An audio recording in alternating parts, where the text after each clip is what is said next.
শিশুদের মা সারদা দেবী।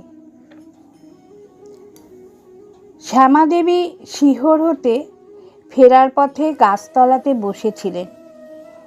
ছোট্ট মেয়ে গয়না গায়ে কোমল হাতে জড়িয়ে ধরে মধুর স্বরে বলল, তোমার ঘরে এলাম। রামচন্দ্রও তাই বলল। রাম ভাবিলেন, লক্ষ্মী পেলাম। এবারের গল্প, আমি তোমার ঘরে এলাম মা। শ্যামাসুন্দরীর বাপের বাড়ি শিহর গ্রামের উত্তর পাড়ায়। একবার তিনি সেখানে ঠাকুর দেখতে গেছেন। বাড়ির কাছে এল্লা পুকুর নামে একটা পুকুর ছিল। ফেরার পথে তার পাড়ে এক বেলতলার নিচে শৌচে বসেছেন। তখন সন্ধে হয়ে আসছে। বসা মাত্রই একটা শব্দ শুনতে পেলেন।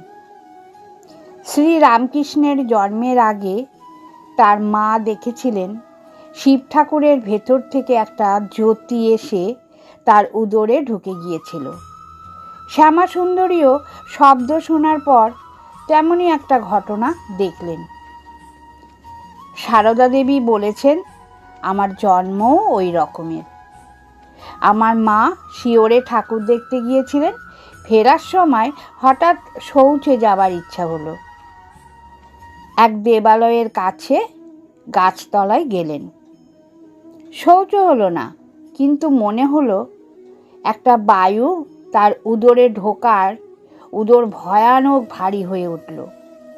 বসেই আছেন, তখন দেখেন লাল চেলি পরা একটা 5-6 বছরের অতি সুন্দরী মেয়ে গাছ থেকে নেমে এসে কোমল বাহু দুটি দিয়ে পিঠের দিক থেকে তার গলা জড়িয়ে ধরে বলল, আমি তোমার ঘরে এলাম মা।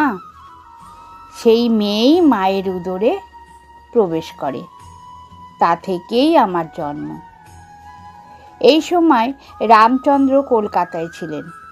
যাবার আগে তিনিও স্বপ্নে দেখেন ওই রকম একটি অতি সুন্দরী ছোট মেয়ে, গায়ে কত সব গয়না, পিঠের দিক থেকে তার গলা জড়িয়ে ধরে বলছে, আমি তোমার কাছে এলাম। জেগে উঠে স্বপ্নের কথা ভেবে আনন্দে রামচন্দ্রের মন ভরে গেল।